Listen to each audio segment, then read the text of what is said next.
지난번에 이제 3번 정도까지 나왔습니다. 저희가 가지고 있는 교재로 111페이지 4번부터 나가면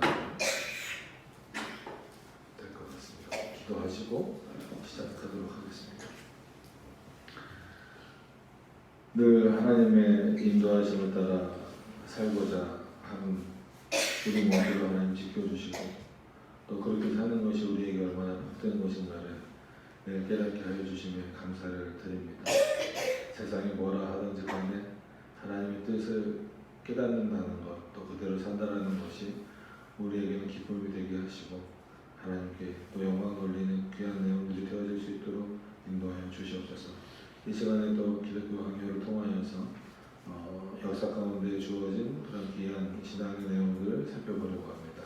하나님 은혜 내려주시고 지혜를 더하여 주셔서 이 내용들을 통하여서 우리가 큰 유익을 얻을 수 있도록 도와주시옵소서. 예수님의 이름으로 기도드립니다. 아멘.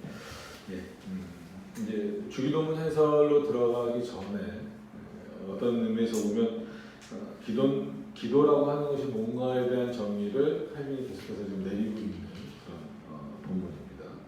그래서 이제 4번부터 저희들이 보시면 지난번에 좀 어느 정도 읽기는 했었는데 4번부터 좀 다시 보도록 그렇게 하겠습니다. 보시면 이렇게 되어 있습니다. 이 모든 것은 우리가 확실한 믿음으로 기다리기만 한다면 하나님이 우리에게 약속하신 대로 성취될 것임은 의심할 여지가 없다라는 거죠. 그러니까 그런 상황에서 볼 때 믿음이 굉장히 중요한 내용으로 부각이 됩니다. 그래서 절대 믿음이 중요하지 않다라고 말씀드리려는 건 아니고, 근데 이 믿음이 어디로부터 나왔나라고 했을 때 칼빈은 우리 인간으로부터 나올 수 없다라고 하는 겁니다. 하나님의 선물입니다. 그래서 표현적으로는 우리로부터 나오는 것처럼 보이죠. 우리가 신앙 고백도 하고 또 실제로 그런 신앙 생활도 하고 또 뭐 말씀을 읽고 기도하고 이런 모든 어떤 그런 내용들이 보여지기 때문에 우리로부터 나오는 것이다라고 생각을 하지만 하나님으로부터 주어진 것이니 하나님으로부터 주어졌기 때문에 우리가 이런 일들을 이런 어떤 믿음의 생활들을 할 수 있다라고 하는 것을 기억하셨으면 좋겠습니다. 그렇기 때문에 그런 믿음이라고 했을 때는 하나님을 믿는 믿음, 그의 말씀이 성취될 것을 믿는 믿음이지 내가 요구한 것이 이루어질 것이라는 그런 정도의 믿음은 아니라고 하는 것을 전제를 좀 하시면서 보셨으면 좋겠습니다. 물론 우리가 구하는 것을 안 들어주신다 이것이 아니라 우리가 구해야 할 것을 구해야 된다라는 것이 먼저 전제되어야 한다라는 겁니다. 그래서 이는 구하는 것을 얻는 것이 기도의 공로나 가치에 달려있는 것이 아니기 때문이다. 그러니까 우리는 쉽게 기도를 공로라고 생각할 수 있어요. 내 공로. 내가 이렇게 열심히 기도했는데. 그래서 좀 조심스러운 표현이지만 작정 기도 뭐 이런 것도 조금은 조심스러워요. 왜냐하면 사람들로 하여금 하나님이 그렇게 예를 들어서 응답을 주신 건데 내가 작정 기도했더니 뭐 40일 작정 기도했더니 뭐 100일 작정 기도했더니 이루어주셨다. 그러니까 이게 물론 그럴 수 있어요. 그럴 수 있는데 그렇게 하다 보면 다른 사람에게도 똑같은 걸로 강요를 하게 돼요. 그래서 무슨 일이 잘 안 된다, 뭐가 해결이 안 된다 그러면 그냥 하나님의 말씀을 통하여서 하나님의 뜻을 간구하십시오. 이게 아니라 작정 기도해봐. 40일 작정 기도하면 이루어져. 거기에 금식까지 하면 더 좋아. 이런 식으로 나가버리는 거예요. 그럼 그게 인간의 공로가 되고 111페이지입니다. 인간의 공로처럼 되어버리는 거예요. 지난 시간에 말씀드린 것처럼 뭐 기도의 잔을 채우라고 물잔입니다. 이거 어떻게 기도로 채울 수 있어요? 뭐 시간으로 채울 거예요? 양으로 채울 거예요? 안 되잖아요. 그리고 가치라고 한 때는 뭐 그런 식으로 볼 수도 있겠죠. 여러분 우리가 갖고 있는 착각 속에 뭐가 있냐면 제가 기도하면 하나님이 더 잘 들어주시나요? 그게 은연중에 성도들에게 박혀져 있는 사고예요.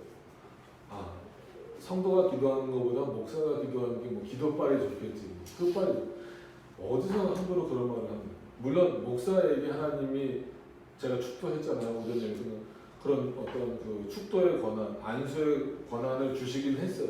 그럼에도 불구하고 기도에 있어서의 가치는 제가 하는 기도나 여러분들이 하는 기도나 하나님이 받으시는 데 있어서는 구별이나 차별이 없습니다. 교회의 직분상 하나님이 이 공교회라고 그러죠. 이 공교회를 세우시는 직분상 목사라고 하는 그 직분에 그런 것들을 부여하셨을 뿐이지 누가 더 기도했다고 가치가 더 높아지는 건 아니에요. 그런 것들은 사람이 매길 수 있는 게 아니에요. 동일하게 하나님 앞에 있는 것이기 때문에 그렇습니다. 자, 도리어 기도의 소망은 전적으로 이와 같은 약속보다는 언약이라는 게 더 좋은 표현입니다. 언약에 근거한 또 달려있는 것이기 때문에 그렇다. 어떤 약속입니까? 하나님이 우리에게 말씀하신 그 언약에 달려있다는 거죠. 내가 너의 기도를 들어주겠다라는 거예요. 그러니까 우리가 응답받는다는 것은 내가 열심히 기도했기 때문이 아니라 하나님이 나에게 그런 응답을 주시고자 하기 때문이라는 것을 기억하셔야 된다. 자, 그러므로 우리는 마음의 다음과 같은 사실을 굳게 믿어야 되는데 곧 우리의 기도도 베드로나 바울이나 다른 그 어떤 성도의 기도가 응답받은 것 못지않게 응답받을 것입니다. 여기도 나오잖아요.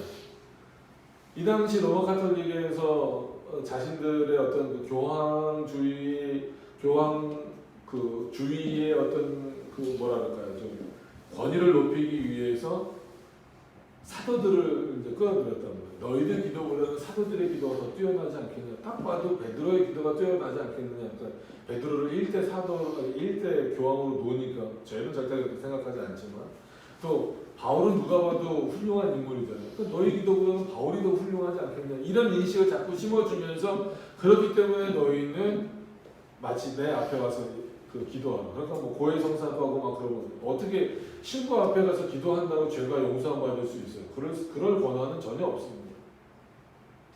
칼빈이 베드로나 바울을 무시하는 건 아니에요.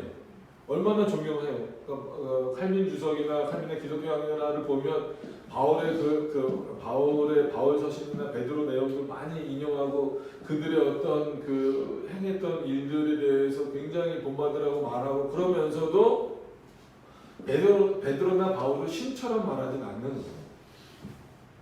그러니까 이런 부분들을 기억을 하신다면 물론 베드로도 바울도 훌륭한 인물이지만 그들만 응답받은 게 아니라 그들에게 응답하셨던 것처럼 모든 성도들에게 하나님이 통일하게 그에 못지않게 응답하신다는 거예요. 그러니까 이런 부분을 우리가 생각보다 많이 놓쳐요. 그래서 물론 우리가 어떤 어려움이나 어떤 기도 제목이 있을 때 여러 사람에게 말하는 거 나쁘지 않습니다. 본인이 이렇게 그걸 뭐 감추고 싶다 이런 거 아닌 이상은 기도해 주십시오. 저희는 뭐 중보기도라고 말하진 않지만 이 문제를 놓고 함께 기도해 주십시오라고 하는 것은 좋은 일. 그리고 성도가 함께 다른 성도를 위해서 기도해 주는 건 절대 나쁜 일이 아닙니다. 그런데 누가 기도해 주면 더 좋겠지 이런 생각은 버리셔야 됩니다. 그러니까 한국교회 특히나 잘못된 문화가 뭐냐면 안수는 딱 언제만 할 수 있어요? 직분자나 세례 받을 때만 안수 줄 수 있어요, 목사. 근데 대한민국은 보편적으로 뭐가 유행하고 있어요? 안수기도. 그렇게 하다 보니까 성도들도 뭐만 있으면 안수기도 받으러 오겠다는. 뭐 사업 잘 되게 해주세요, 뭐 자녀들 잘 되게 해주세요. 저 여기 아파요. 아프면 병원 가면 되는 거고 공부 잘하게 하려면 애들 공부 열심히 시키면 되는 거예요. 목사가 안수한다고 뭐가 되는 게 아닙니다.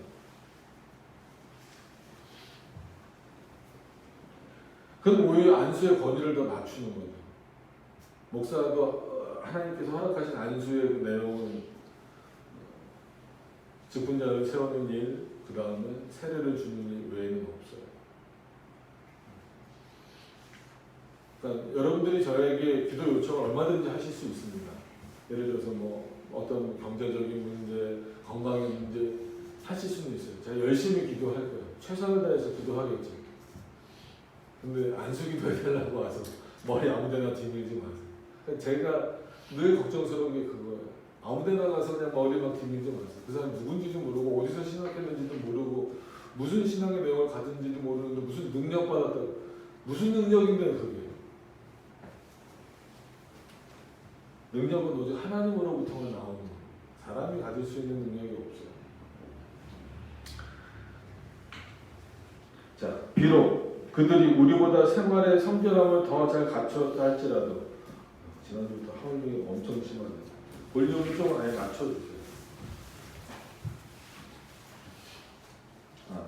차라리 이게 나은 것 같아. 지금 자꾸 만지지 말고. 그 자체가 그렇게 좋은 게 아니라서. 참 이게 더 나은 것 같아요, 그죠? 네. 그죠? 누가 보더라도 여러분 베드로처럼 사실 수 있겠어요? 바울처럼 사실 수 있겠어요? 참 어렵죠, 힘들죠. 그런데 그럼에도 불구하고 그들과 똑같은 믿음, 견고한 믿음을 우리도 가지고 있다는, 그리고 가지고 있다면 하나님 그리고 하나님께 간구한다면 그 응답은 베드로가 받았던 응답이나 바울이 받았던 응답이나 우리가 받는 응답이나 동일한 응답이다. 왜냐하면 자, 우린 자꾸 드리는 자만 생각하는 거야. 아, 베드로가 그렇게 사는 자가 드렸는데 바울처럼 사는 자가 옥에 갇혀서 드렸는데 받는 자는 생각을 안 해요. 주시는 자는 생각을 안 해요. 기도를 받으시는 분이 누구예요? 하나님이시잖아요. 응답하시는 분이 누구예요? 하나님이시잖아요. 누가 드렸기 때문에가 아니라 누가 주시고 누가 들으시냐는 거예요.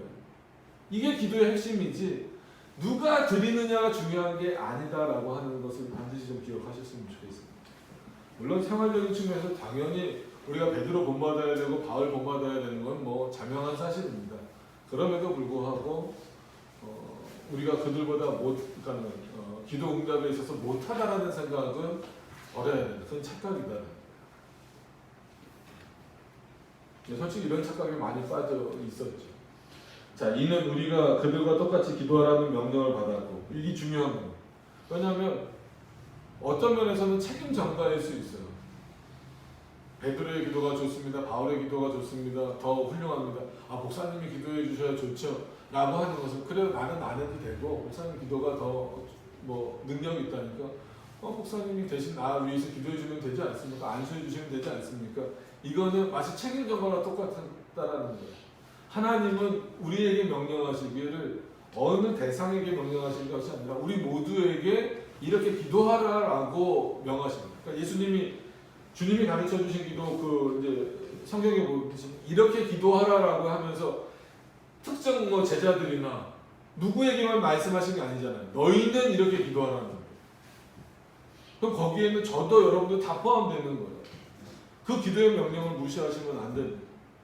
나보다 능력 많은 사람이 기도해 주겠지. 그거는 하나님 앞에 오히려 그 기도를 상당히 오해하게 만드는 거예요.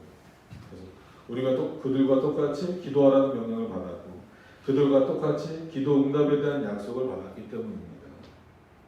하나님은 참으로 사람의 지위로 기도의 가치를 평가하시지 않고 이게 너무 감사한 거예요. 만약에 실제 그렇다면 저는 하루 종일 기도해야 될 거예요. 아마. 그죠? 여러분들은 안 하셔도 될 수도 있어요. 나는 일반 성도 그렇지 않다는 거죠. 오직 믿음만을 보시고 평가하신다. 이 믿음 안에서 우리들은 그의 명령에 순종하고 그의 약속을 신뢰한다. 이게 감사한 거예요. 저와 여러분들이 공히 하나님 앞에 기도할 수 있다는 것. 그러나 하나님의 약속을 별로 확실히 믿지 않는 자들, 그의 진리에 대해 의심을 품는 자들, 그리하여 기도 응답을 받을 수 있을지에 대해 의심하고 염려하는 자들은 하나님의 이름을 부르기는 하지만 아무 유익도 얻지 못한다. 그럴 수밖에 없죠. 하나님을 신뢰하지 못하면서, 그러니까 어떤 믿음의 대상에게 신뢰하지 못하면서 그에게 말한다라는 것은 세상 인간관계에서도 그렇잖아요. 사람 간에 신뢰가 없는데 내가 저 사람을 믿지 못하는데 그 사람에게 뭐 중요한 것을 말하는데 저 사람이 뭐 나한테 뭐 그거 줄까? 만약에 그러니까 자녀가 부모를 신뢰하지 못하면 내가 지금 이거 필요한 게 있는데 뭐 단돈 10,000원이 필요하고 1,000원이 필요하고 뭐 준비물이든 뭐든 이거 필요한데 자녀가 부모한테 말하는 거는 그런 신뢰가 있는 거잖아요. 내 부모니까 말하면 주겠지. 그런 믿음과 확신이 있잖아요. 그 자녀들에게는. 근데 만약에 그 신뢰가 깨져버리면 아무리 자녀라고 요청합니까? 안 하잖아요. 그런 것과 똑같은, 어떻게 보면 더 큰 거죠. 하나님은 우리를 창조하셨다라고 말하고 우리를 구원하셨다라고 말하면서도 하나님이 이거 해주시겠어요? 그런 마음이 있다면 열심히 입으로는 기도한다라고 하고 뭐 몇 시간씩 하고 뭐 유창하게 하더라도 하나님 그런 기도 안 들으신다. 그것이야말로 믿음 없는 기도죠. 하나님을 신뢰하지 않는 기도가 어떻게 믿음 있는 기도가 되겠어요? 자, 이런 자들은 야고보가 말한 것처럼 바람에 밀려 요동하는 바다 물결에 비교할 수 있다. 일로 가면 일로 가고 절로 가면 절로 가는 한마디로 기준이 없는 거예요. 뿐만 아니라 주님은 각자 자기 마음대로 될 것이라고 밝히 말씀하시기 때문에 믿음이 없이는 우리가 아무것도 성취할 수 없다는 결론을 내리게 된다. 하나님이 주시는 우리에게 주시는 그런 마음대로 된다라고 하는 것도 부정할 수는 없습니다.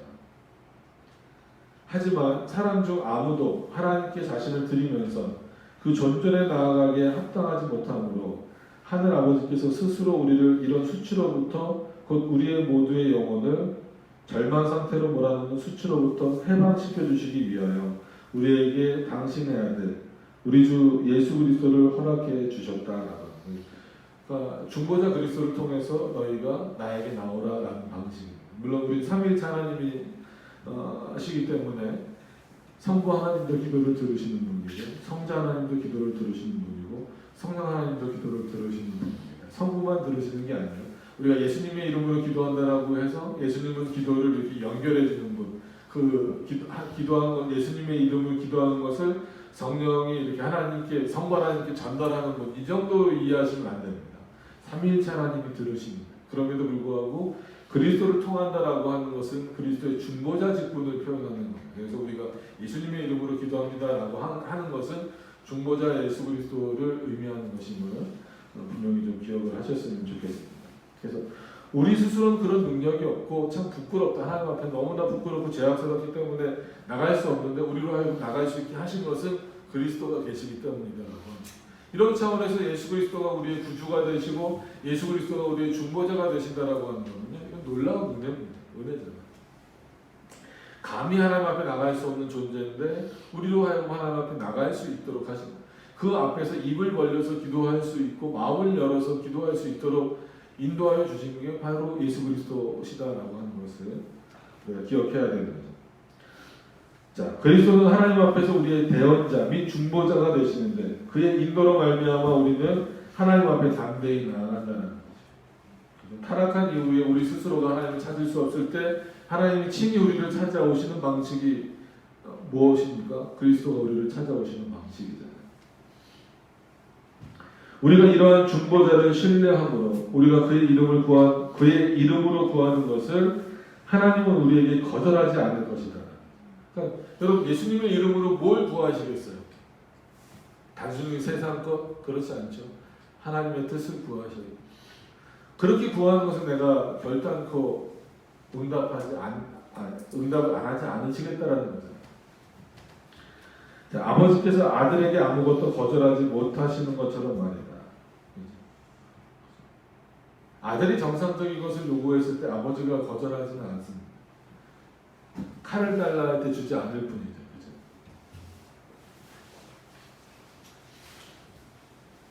자, 또한 하나님의 보좌는 위엄의 보좌일 뿐만 아니라 은혜의 보좌이기도 하다.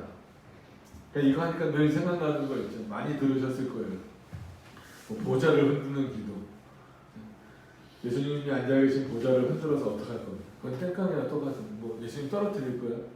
그럴 수도 없잖아요. 그 말을 우리 너무 함부로 하는 거예요. 하나님 앞에 있다라고 하면서 최소한 우리가 존경하는 대상 어떤 뭐 진짜 나보다 뭐 나이가 많거나 아니면 뭐 질서상 위거나 뭐 이러면은 말을 함부로 하지 않으려고 하잖아요. 그냥 말할 때도 만약에 여러분들 앞에 선생님이 서 있거나 아니면 대통령이 서 있거나 그런 말 함부로 할 수 있으면 그렇지 않잖아요. 그런데 그럼에도 불구하고 사람 사이에서도 그런데 하나님 앞에서 우리는 생각나는 대로 그냥 함부로 말하는 거예요. 보좌를 흔들어서 어떻게 하겠다는 거예요. 하나님의 보좌는 즉 예수 그리스도의 그 보좌는 엄위하실 뿐 아주 그 위엄이 있고 권위가 있으실 뿐만 아니라 그로부터 흘러나오는 은혜가 있는 보좌라는 거예요. 은혜 보좌 흔들어서 어떻게 하겠다는 거예요. 꼭 그런 거는 자기 뜻 이루려고 하는 거죠. 내 뜻 이루려고 기도하는 게 아니에요. 그리고 그렇게 해서 자기 뜻 이루어봤자 그게 결코 나에게 유익되지 않습니다. 그러므로 우리가 그 보좌 앞에 그리스도의 이름으로 모든 확실 가운데 감히 나가면 긍휼하심을 받고 때를 따라 돕는 은혜를 얻을 것이다. 우리가 그리스도의 보좌 앞에 나갔을 때 때를 따라 주시는 은혜. 이런 양식에서 또 언급되겠지만 늘 하나님이 주시는 그 은혜를 확인할 수밖에 없다. 어떤 상황에서든지. 그래서 은혜가 뭘까를 한 번 더 생각을 해보셔야 돼요. 그러니까 나에게 지금 좋은 것, 지금 내가 느끼기에 내가 생각하기에 좋은 것만 우리는 은혜라고 생각을 해요. 때로는 어렵고 힘들어질 때도 은혜예요. 왜냐하면 그것을 통해서 나를 돌아보게 되고 더 하나님을 의지하게 되고 하나님의 뜻이 뭔가를 확인케 하고 더 하나님께로 돌아갈 수 있는 길이 된다면 때로는 힘들고 어려워지는 것도 그렇게 하시는 것도 하나님의 은혜입니다. 오히려 그러지 않고 뭔가가 잘 돼서 하나님을 벗어나게 된다면 그래서 그 종교개혁자들도 그렇고 여러분들이 좋아하는 그런 뭐 명설교가들도 표현하는 내용이 뭐냐면 은혜는 꼭 우리에게 좋은 것만이 은혜가 아니라 때로는 우리가 잘 되는 것이 하나님이 주신 진노일 수도 있다는 거예요. 잘 돼서 하나님을 떠나면 그게 은혜입니까? 아니잖아. 내 자녀 잘 되게 해주세요. 막 기도해요. 근데 그 아이에게 신앙생활을 가르치지 않고 그냥 혼자 열심히 기도만 해서 그 아이가 진짜 세상에서 잘 됐어요. 그래서 더 하나님을 떠나게 됐어요. 그럼 그건 축복입니까? 저주입니까? 그건 축복이라고 생각을 해요. 아, 하나님이 이렇게 했더니 내 자녀 이번에 좋은 대학 갔습니다. 좋은 직장 들어갔습니다. 좋은 배우자 만나서 결혼했습니다. 그런데 신앙생활 안 하잖아요. 그 결과 그거는 은혜라고 말할 수 없는 거예요. 5번으로 넘어가서 보시면 그래서 은혜에 대한 정의도 분명히 하셔야 됩니다. 그런데 하나님을 부르는 것에 관한 규칙이 제정되고 그를 부르는 자들이 기도 응답받을 것이라는 약속이 행해진 것이나 마찬가지로 우리는 특별히 그리스도의 이름으로 기도하라는 명령을 받고 있고 그의 이름으로 구하는 것을 받을 것이라는 약속을 받고 있다라는 거죠. 그래서 우리는 이제 어느 나라들마다 또 예수님의 이름으로 기도합니다를 안 하는 것도 있어요. 근데 하는 게 좋은 게 아니라 하는 게 당연한 겁니다. 그래서 그리스도의 이름으로 기도하는 것. 그랬을 때 그 내용까지도 합당하게 이루어져야 된다는 것. 그러므로 논쟁의 여지 없이 명백한 사실은 이것인데 곧 그리스도 이름 외에 다른 이름으로 함께 기도하는 자들은 그의 명령을 자기 마음대로 어기는 자들, 그의 뜻을 완전히 무시하는 자들로 아무런 약속을 지니지 못하며 그 어떠한 것도 얻을 수 없다. 여러분 이제 WCC라고 이제 종교 연합 이런 데서 많이 하잖아요. 그래서 기도해 놓고 예수님, 부처님 뭐의 이름을 기도하면 이런 거 하잖아요. 참 하나님의 이름을 망령되이 일컫는 꼭 그렇게 하지 않는다 할지라도 그 마음에 어떤 그 하나님 이름 외에 다른 것으로 기도한다는. 왜냐하면 기도라고 하는 용어 자체가 기독교에서만 쓰는 건 아니잖아요.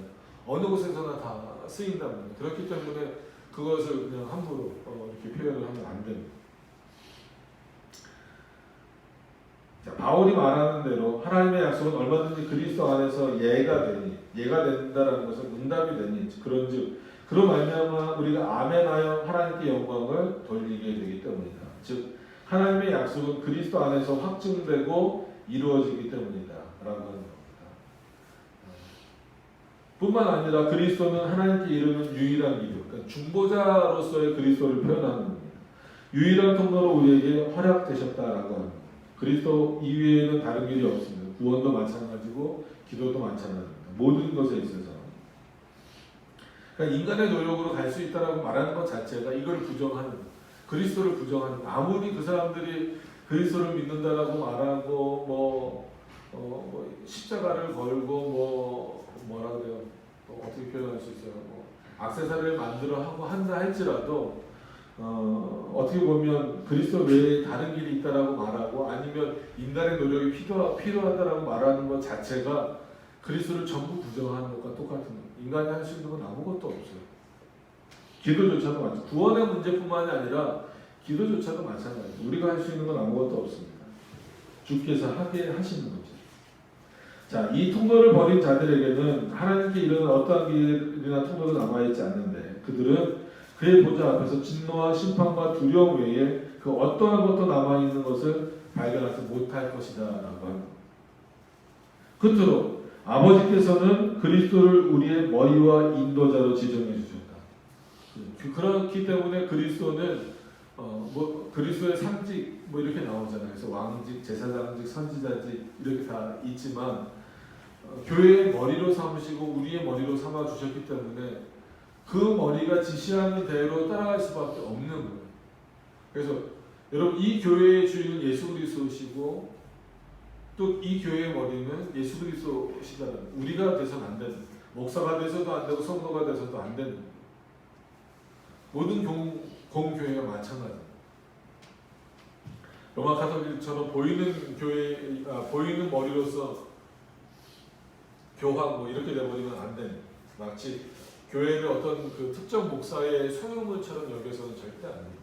교회의 머리는 예수 그리스도시도 뿐이다라고 합니다.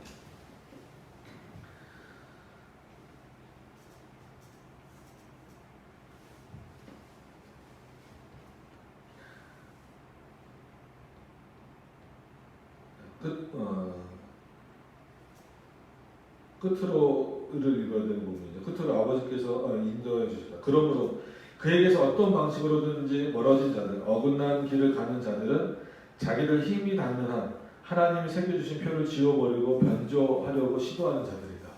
이게 얼마나 무서운 표현이에요. 여러분 이 문장이 힘을 닿는 한 하나님을 섬겨야 되는데 그리스도를 올바로 믿지 못하고 그리스도에 대한 지식이 부족하고 그리스도를 머리로 여기지 못하는 사람들은 오히려 자기 힘 닿는 데까지 해서 어떻게 한다는 거예요? 하나님의 뜻을 변질시켜 버린다는 거예요.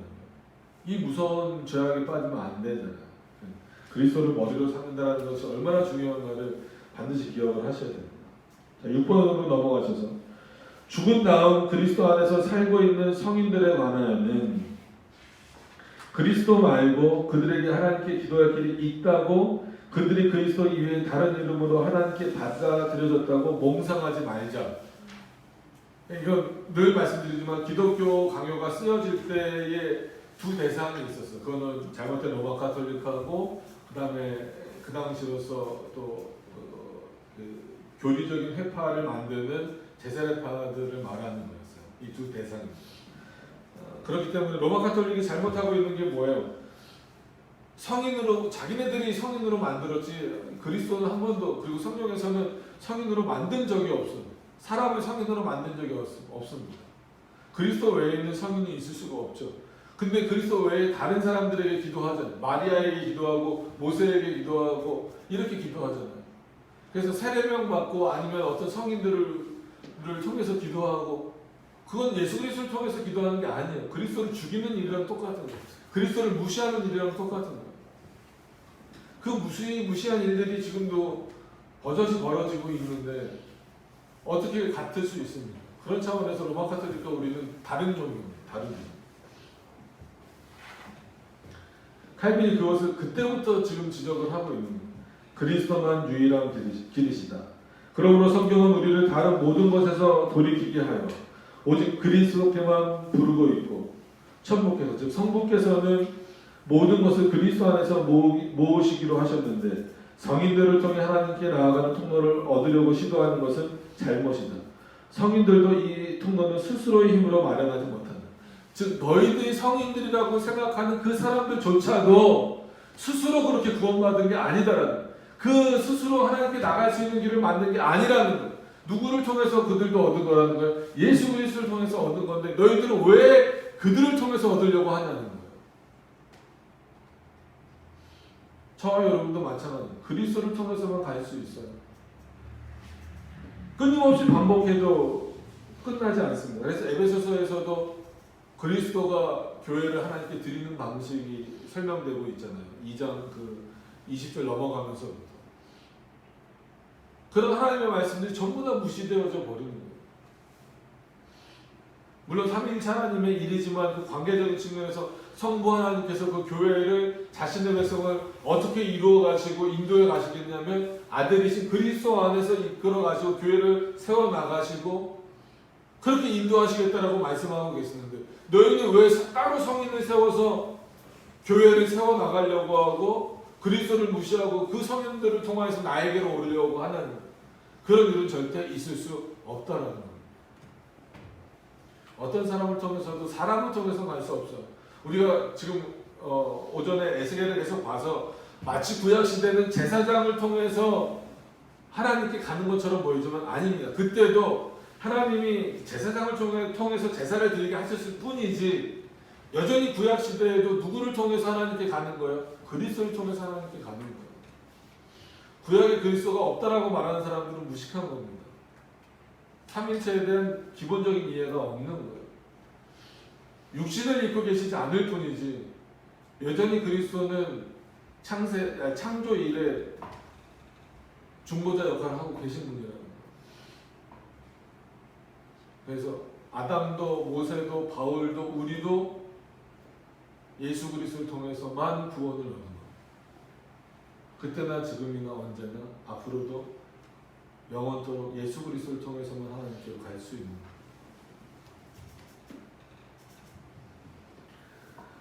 자, 뿐만 아니라 성인들은 오직 하나님의 뜻 하나에 자기네 모든 소원을 맞추고 이 뜻을 응시하며 이 뜻 안에서 안식을 취한다. 그러므로 하나님 나라 임재를 대망하면서 드리는 기도 외에 다른 기도를 성인들에게 돌리는 사람은 그들에 대해 미련하게 육신적으로 생각하는 자들이며 심지어는 참담하게 생각하는 자들이다. 하나님 나라는 한편에서는 경건한 자들의 구원을 통해 다른 한편에서는 유기된 자들의 수치를 통해 이루어질 것이다. 이걸 잘 기억을 하셔야 돼요. 하나님의 나라가 이루어지기를 기도하고 있잖아요. 예수님도 기도하고 계시고. 근데 성인들을 위해서 기도하는 것은 그건 잘못된 것이고 하나님의 나라는 택자와 유기자들의 구별을 통해서 더 분명하게 확고하게 드러날 것이다라는 그런 차원에서 성인들을 마치 그들이 세상에서 이렇게 살았다라고 하는 것만으로 그들을 경건하게 너무 높이지 말라는 거예요. 그러므로 우리가 그리스도 안에 분깃을 지니지 못했는데 우리가 그의 나라 일부가 아닌데 성인들의 기도를 통해 그 무슨 도움을 받을 수 있다 기대해서는 안 된다. 반면에 이건 무슨 의미일까요? 우리는 이미 왜 이렇게 사람들이 성인들을 통해서 기도하려고 하냐면 나에게는 그리스도의 분깃이 없는데 난 하나님의 백성이 아닌데 그럼 어떻게 하나님의 나라에 들어갈 수 있지? 이미 하나님의 나라에 들어가 있는 성인들의 도움을 받으면 들어갈 수 있겠지 라고 생각하는데 그리스도의 분깃이 없으면 성인들의 도움이 있어도 너네 못 들어온다는 거예요. 왜 그런 생각을 하냐면 이미 하나님이 우리를 택하여 주신 것을 통하여서 그리스도의 분깃이 우리 안에 있는 거라는 거예요. 그 성인들과 상관없이. 반면에 또한 우리가 그리스도와 함께 한 자들이라면 하나님으로 말미암아 모든 것이 우리를 위해 존재한다는 사실. 그 성인들은 교회의 지체이지만 교회 전체가 그들의 주님의 나라가 임재하기를 위해 기도할 때 우리를 위해서 기도한다는 사실에 대해 안심하고 믿을 수 있어야 한다. 하지만 지금 성인들이 이와 같은 방식으로 우리를 위해 기도한다 하더라도 우리가 그들의 이름으로 기도하는 일을 해서는 안 된다. 오해하지 말라는 거예요. 그러니까 바울도 그렇고 베드로도 그렇고 구약의 인물들도 그렇고 자기 백성을 위해서 기도하잖아요. 바울도 기도했잖아요. 그럼 그때 바울이 살아서 이 땅에서 하는 그 기도는 의미가 있어요, 없어요? 의미가 있어요. 그렇다라고 해서 그게 지금도 유효한 건 아니라는 거예요. 그 어떤 유효함이냐면 지금도 우리가 바울의 이름으로 바울의 힘을 빌려서 기도하는 것은 의미가 없다라는 거예요. 그 당시 바울이 하는 기도는 의미가 있지만 지금 우리가 그 바울을 성인시 여겨서 하는 기도는 의미가 없다는 거예요. 왜 지금 우리가 바울을 의지해서 기도하냐는 거예요. 왜 우리가 어거스틴을 위해서 의지해서 기도하냐는 거예요. 그렇게 해서는 안 된다는 거예요. 그 당시 어거스틴이 하는 그 기도는 하나님의 나라를 위한 기도가 맞고 바울의 기도는 하나님의 나라를 위한 기도가 맞지만 지금은 그들을 통해서 기도할 이유가 전혀 없다는 거예요.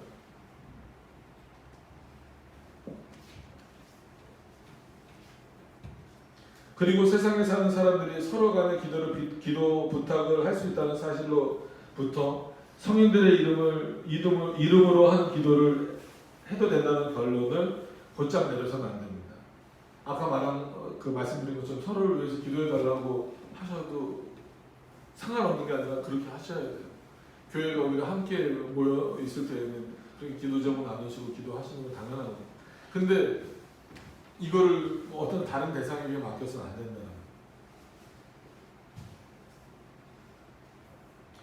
자, 서로 기도를 부탁하는데 이 일은 서로의 필요를 마치 나누고 서로 담당하는 것 같이 하여 자기들 가운데 사랑을 증진시키는 데 기여하는 겁니다. 그러니까 이게 믿음의 교제 안에 들어가 있는 부분들인 거예요. 서로를 위해서 기도해 줄 수 있는 것 자체도 그리스도의 교제입니다. 그리스도 안에 있는 교제. 이건 너무 많이 반복드린 표현이지만 교회는 노는 장소가 바뀌는 곳이 되면 안 돼요. 카페에서 수다 떨듯이 아니면 뭐 하듯이 노는 장소가 바뀌는 것처럼 교회가 사용되어지면 안 돼요. 교회는 교회 특유의 본질적인 내용이 있어야 돼요. 그게 뭡니까? 하나님의 말씀이 살아있고 그리스도 안에서 누리는 교제가 있고 서로를 위해서 기도해주는 그런 모습이 있는 거예요. 노는 장소가 바뀌는 곳이 되면 안 됩니다. 단, 이 일은 죽은 사람들에게는 적용되지 않는다. 죽으면 거기서 끝이에요. 죽기 전까지는 예를 들어서 믿지 않는 사람을 위해서 기도할 때 정말 숨을 거두기까지는 그 사람을 포기하면 안 됩니다. 예정론을 갖고 있는 자들은 그 사람을 절대 포기하면 안 돼요. 그러나 진짜 말 그대로 숨을 거둔 이후에는 뭐 좀 냉정하게 우리 부모님이 아니면 내 가족이 뭐 심지어 내 뭐 배우자가 믿지 않고 죽었다라고 하면 그가 지옥에 간 거를 인정해야 돼요. 그럴 수밖에 없어요. 근데 그런 어떤 뭐 인간적인 연민이나 이런 것 때문에 그 사람을 어떻게 하면 천국에 보낼 수 있을까? 없는데, 그런 방법이 없는데 그 사람을 죽은 자를 위해서 기도하면 될까? 아니면 죽은 자를 위해서 헌금하면 될까? 또 그런 어떤 마음을 이용하는 게 천주교였잖아요. 근데 지금은 천주교만 욕할 수가 없어요. 교회도 뭐 간혹하나 그런 경우가 있어요. 이단들도 그렇고 이단이 아닌 곳에서도 가끔 막 그런 경우가 있는데 이거는 어마어마한 잘못을 저지르고 있는 거예요. 죄악이 어떻게 인간의 노력으로 인간의 기도로 죽은 자를 이곳에서 다른 곳으로 옮길 수가 있어요. 그건 불가능해요. 산자도 불가능해요. 왜냐하면 주님은 그들을 우리 가운데서 데려가셨기 때문입니다. 물론 그들이 그리스도에 대한 믿음 안에서 우리와 함께 연결되어 있는 것처럼 우리에 대한 그들의 사랑도 항상 자라가고는 있지만, 그죠? 만약에 부모님들이 돌아가시고 뭐 친구가 죽고 뭐 가족이 죽는다 그러면 생각에서 지워버릴 수는 없잖아요. 뭐 그래서 성경에서 뭐라 천국에서 다시 만날 소망을 우리에게 주셨잖아요. 그런 차원에서 예를 들어서 뭐 부모님이 죽었다, 가족이 죽었다, 뭐 친구가 죽었다, 그러니까 성도가 죽었다라고 하면 그리스도 안에서는 여전히 연합되어져 있다라는 거예요. 끊겨져 있지 않다는. 육신적으로는 살았고 죽었고로 끊어져 있지만 그리스도 안에서는 연합되어져 있다라는 거예요. 그럼 그리스도 안에서 연합되어져 있다고 그 죽은 자를 위해서 기도할 건 그건 아니라는 거예요. 저도 그런 경험을 뭐 부교육자 오래 하다 보니까 해요. 어떤 때는 산소에 가서 뭐 이제 뭐 추도 예배나 뭐 이런 거 드릴 때도 있었어요. 하면은 그냥 어떤 면에서는 추도 예배의 목적은 원래는 추도 예배는 개혁교회는 드리면 안 됩니다. 근데 뭐 드리는 경우가 또 있죠. 그러면 만약에 드린다고 하면은 진짜 남아있는 성도들을 위해서, 후손들을 위해서 그들이 올바른 신앙을 가지고 하나님 잘 섬기기 위해서 뭐 기도하거나 예배를 드려야 되는데 간혹 보면은 죽은 사람을 위해서 기도하는 경우가 있어요. 뭐 우리 부모님이 천국에서 지금 뭐 안식을 누리고 계실 때는 더 평안한 안식을 누리게 해주세요. 미친 겁니다. 그건. 우리가 기도하지 않아도 이미 그가 하나님의 백성이라면 하나님 안에서 평안한 안식을 누리고 있어요. 우리가 기도할 필요가 없는 문제예요. 근데 그런 경우가 간혹 있어요. 조상을 위해서 기도하면 안 돼요. 그러니까 한마디로 명절이 다가오니까 조상을 생각해야지. 우리 부모님이 이런 가르침을 줬지. 그게 신앙적 가르침이면 더 좋겠죠. 참 우리 부모님이 이렇게 신앙생활했지. 본받아야지. 이거는 얘기할 수 있어요. 그렇죠. 나도 참 그런 신앙을 본받아야 돼. 근데 그분을 기린다? 그분을 위해서 기도한다? 이거는 우상숭배랑 똑같은 거예요. 그래서 절하는 게 안 되는 거예요.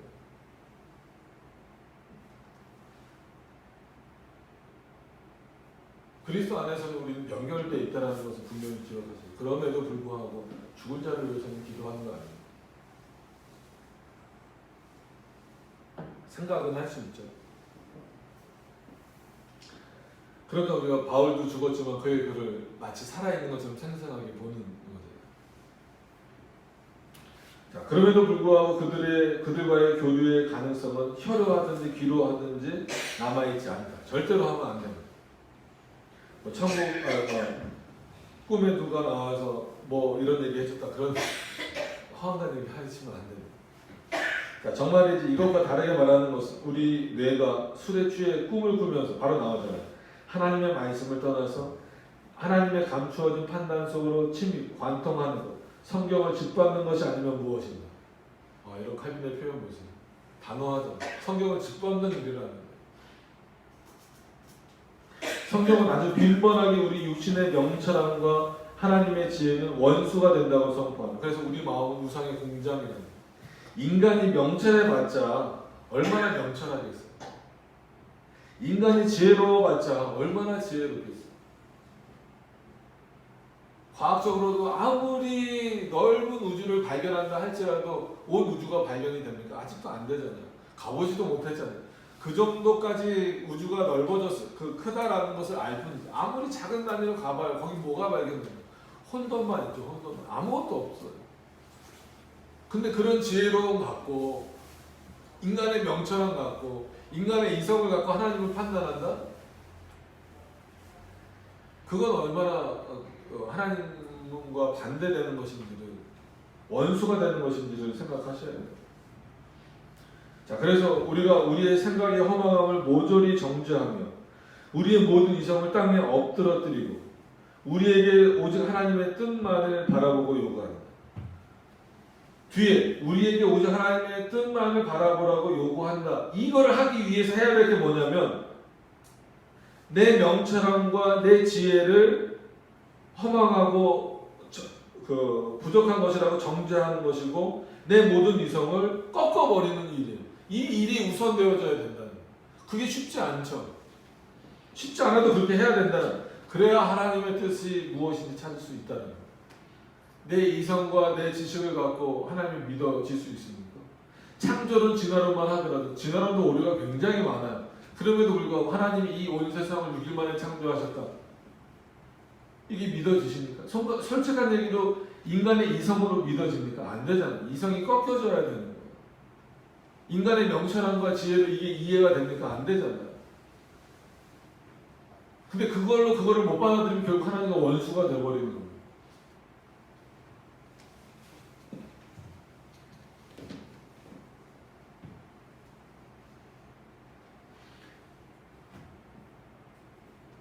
자, 그런데 이 성경은 오직 그리스도만을 우리에게 제시하며 그에게로 우리를 보내고 그 안에 우리를 세운다. 이제 주기도문이기 때문에 이제 기독론에 집중하는 표현입니다. 그래서 암브로시우스라고 이제 그 초대 교부 중에 이제 중요한 인물이 또 있어요. 100% 다 받을 수 있는 인물은 아니지만 그래도 상당히 또 굉장히 중요한 인물 중에 하나입니다. 암브로시우스는 이렇게 말하는데 그는 우리 입으로, 이거 성경 말씀이 아니라 암브로시우스라는 사람의 표현입니다. 그는 우리 입으로 우리는 그를 통해 아버지께 아뢰는다. 여기서 그는 이제 예수 그리스도를 말하는 거죠. 즉 예수 그리스도는 우리의 눈으로 우리는 그를 통해, 즉 예수 그리스도를 통해 아버지를 본다. 예수 그리스도는 우리의 오른손으로 우리는 예수 그리스도 통해 우리 자신을 아버지께 드린다. 그가 중보자로서, 즉 그리스도가 중보자로 나서 주시지 않으면 우리든 모든 성인들이든 너희들이 그렇게 높이는 성인들이든 하나님과 아무 교통도 불가능하다.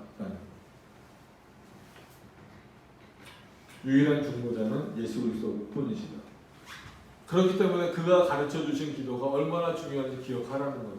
그래서 바로 주기도문 해설로 들어가지 않고 기도 전체를 더 정의를 내리면서 또 그 관계가 어떻게 되는지를 좀 설명하고 있는 거예요. 그리고 잘못된 그 기도의 요소들을 지금 다 배제시키고 있는 거예요.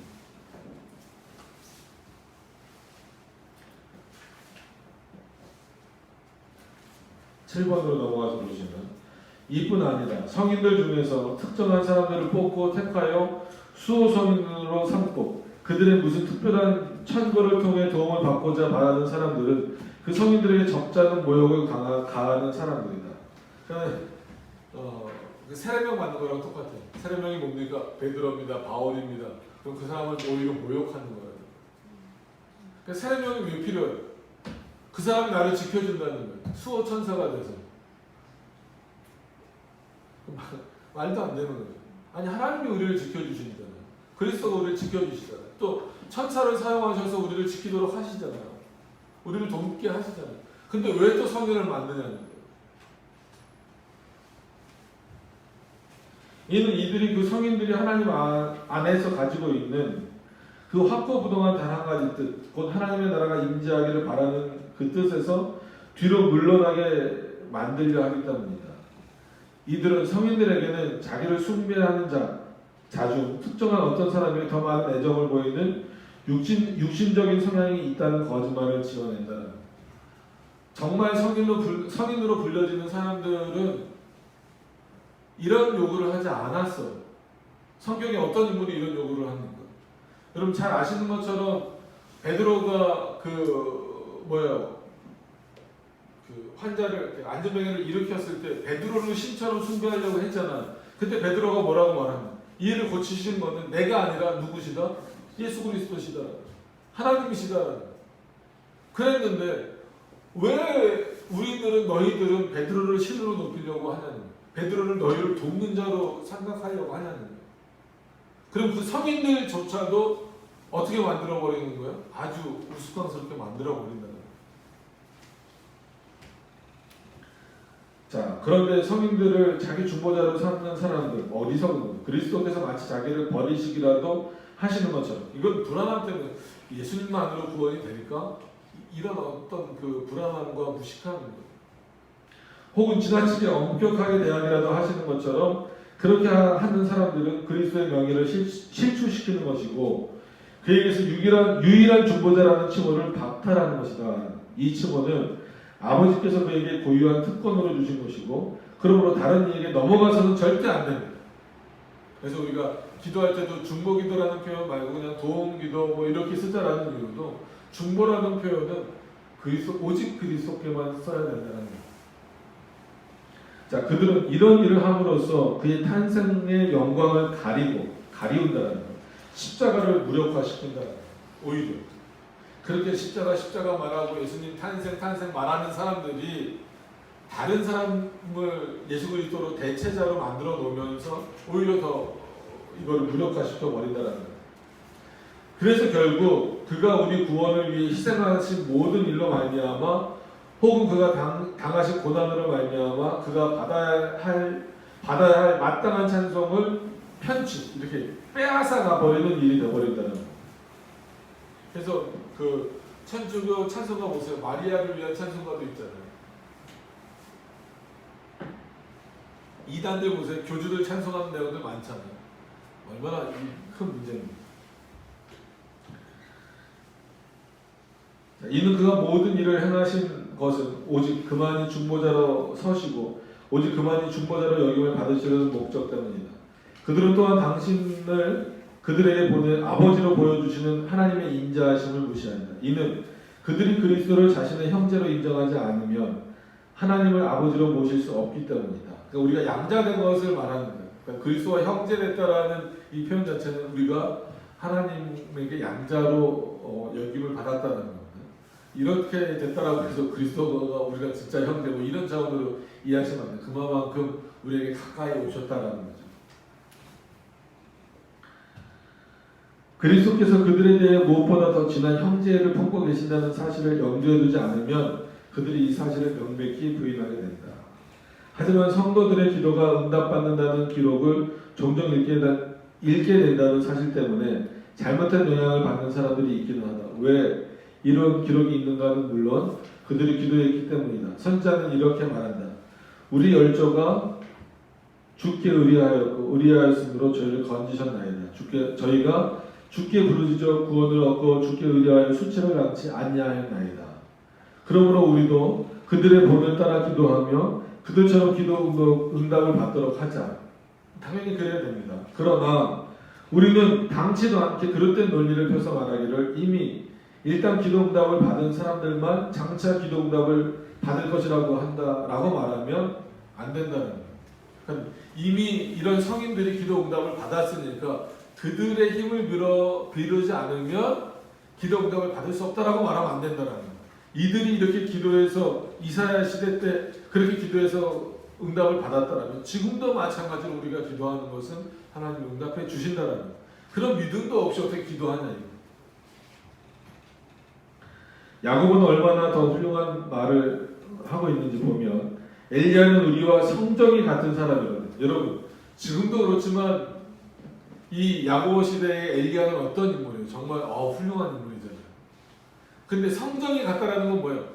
엘리야랑 우리랑 똑같다라는 거예요. 그 위대해 보이는 엘리야가 우리랑 똑같아? 그래 같아. 하나님 앞에서는 같아. 그가 훌륭한 선지자고 정말 중요한 일을 많이 했고 하나님의 말씀을 많이 선포했고 많이 기도했지만 하나님 앞에서는 성정이 같아 우리가.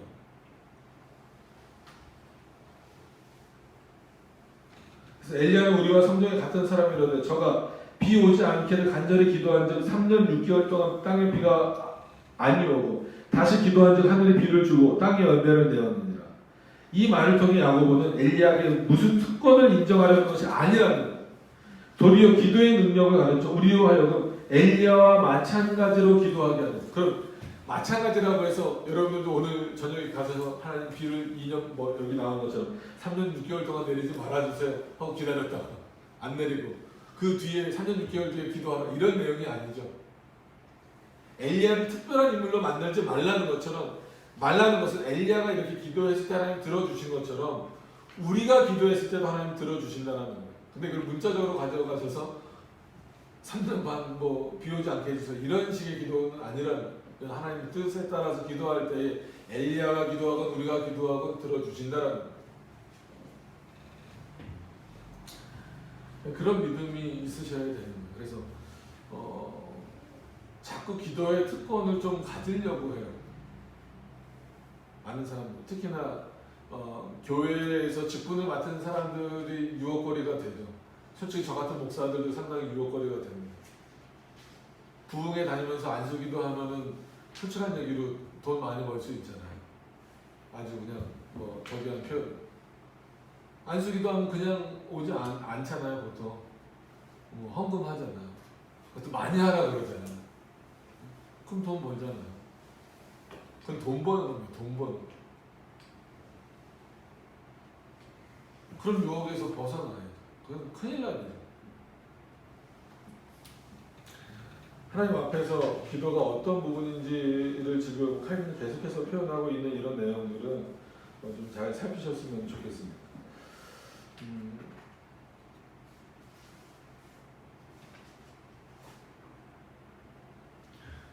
너무 천천히 나가는 것 같죠.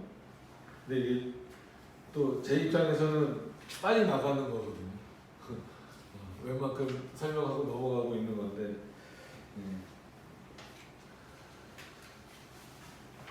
그러면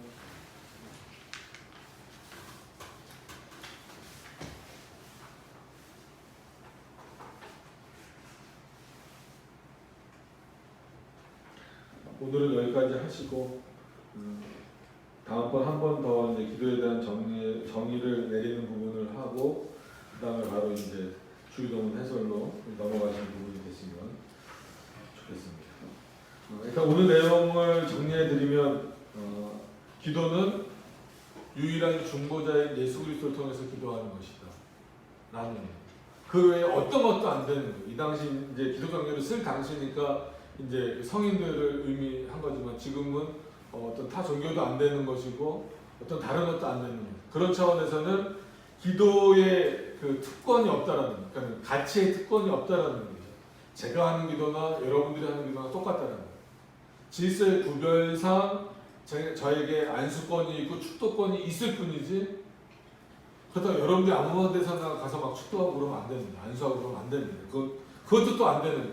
그렇다고 또 반대로 아무거나 막 해달라고 어떤 분 뭐 차 샀다고 와서 안수기도 해달라고 그러고 뭐 우리 집 송아지 났다고 기도해달라고 그러고 안수기도 해달라고 그러고 막 그러면 안 돼요. 기도는 해줄 수 있죠.